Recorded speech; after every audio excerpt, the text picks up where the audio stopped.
Glenda Jackson. Thank you, Mr. Deputy Speaker, and may I say what a pleasure it is to serve under your chairmanship, and such a pleasure to see you sitting in that chair. And there was a kind of creepy pleasure in listening to the honourable member for Peterborough, because in a curious kind of way it was like hearing a really bad horror film, and there is always a great deal of pleasure to be found in a really bad horror film. This recalling of Thatcherism in all its glory, dressed up for the 21st century. I love the idea that you can get people to work, all those people who apparently live in Peterborough, who have no desire to work, who are perfectly happy to stay at home, are perfectly happy to neglect their children. You've been their MP for how long? Why haven't you done something about it? The issue is that in Peterborough, as in the rest of the country, under this particular, in my view, Thatcherite Mark II budget, there will be no jobs. As my honourable friend, I regret he's no longer in his place, for Coventry West, Coventry North West said, the only guarantees that there are in this budget is a massive, massive rise in unemployment. Other members... Oh, certainly. Honourable Lady. In my constituency of Folkestone and Hythe, people in receipt of the disability living allowance doubled during the duration of the last government, and not only did it double, it went up every single year. Would you not see that as an example of the failure of the policies of the previous government? Perhaps it is one of those areas which was briefly touched on by an earlier contribution, in the way that our health service has increased so much, way we are all living longer, that people who may have died many years before now are still living but justifiably claim the disability allowance because they are disabled.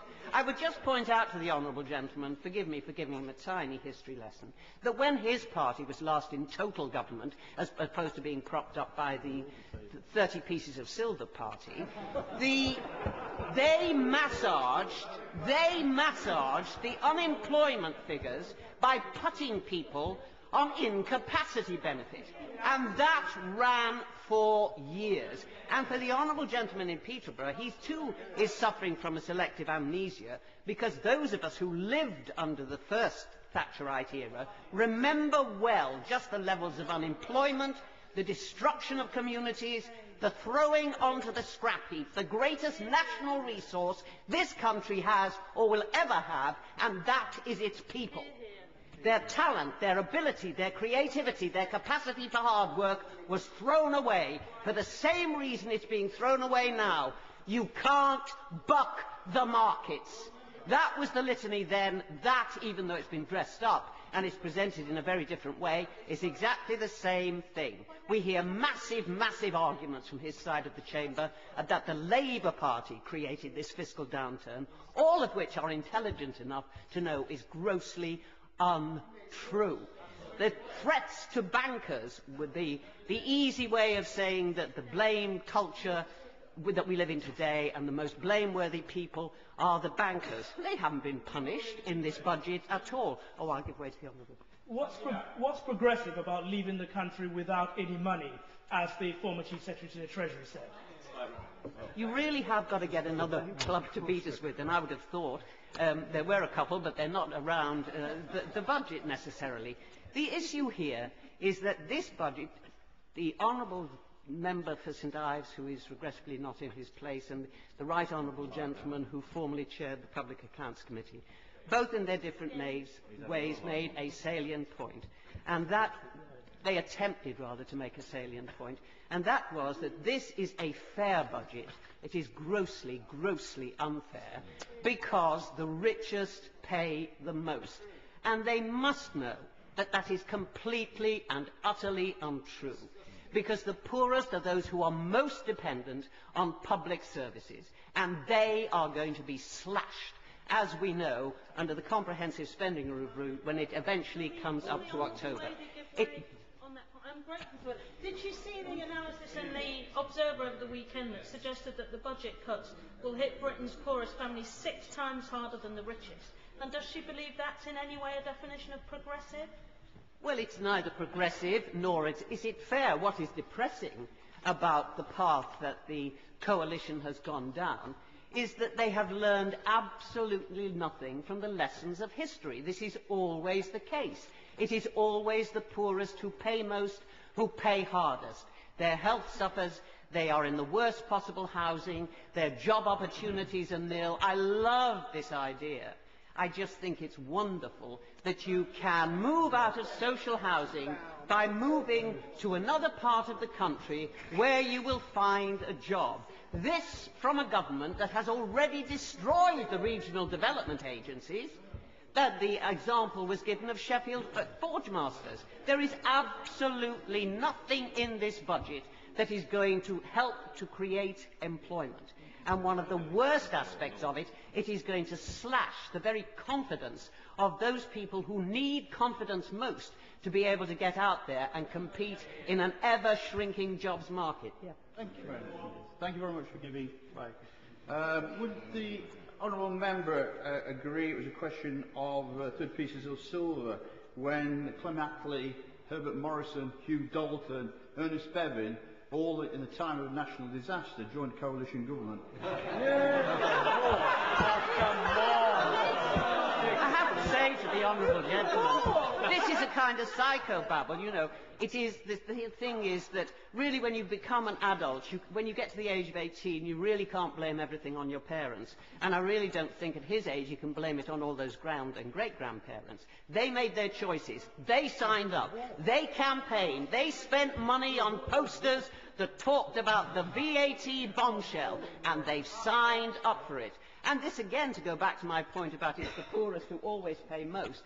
It isn't the richest who will feel the pain of VAT, it will be the poorest. You just need to go around any supermarket at the moment and you will see the kinds of changes that are being brought into play, where there are special purchases that are much, much cheaper than for particular products than, say, a branded product, or even in some instances, the supermarket's own products. And these will be the products that the poorest will have to buy.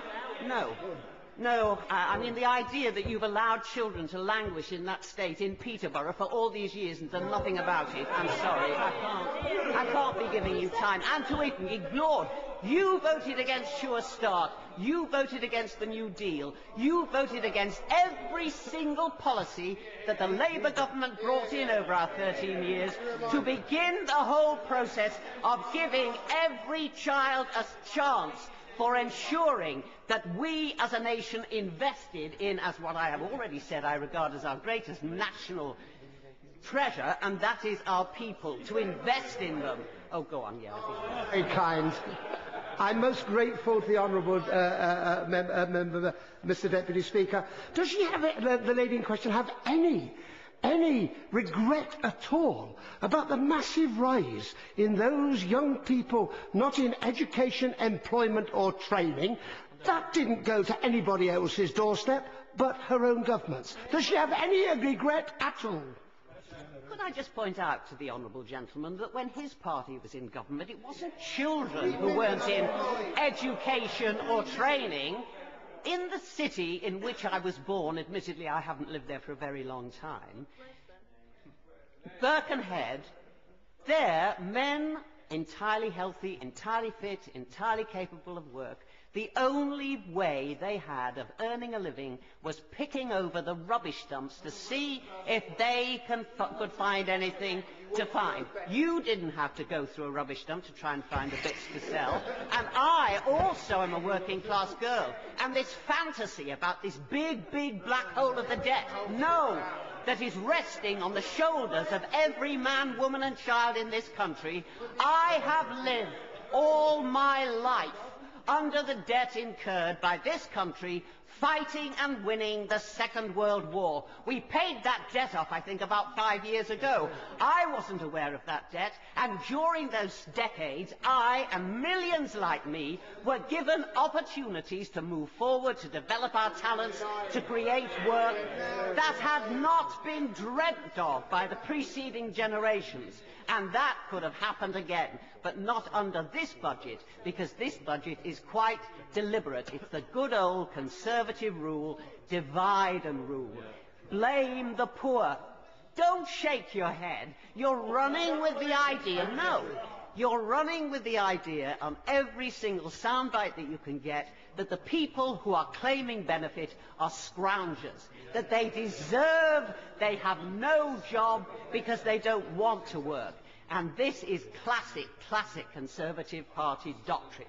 This budget is a disgrace because it attacks the most vulnerable in our society, and they are the people, regardless of party political colour, everyone in this House should be committed to defend and protect, and you are simply destroying their opportunities. Order.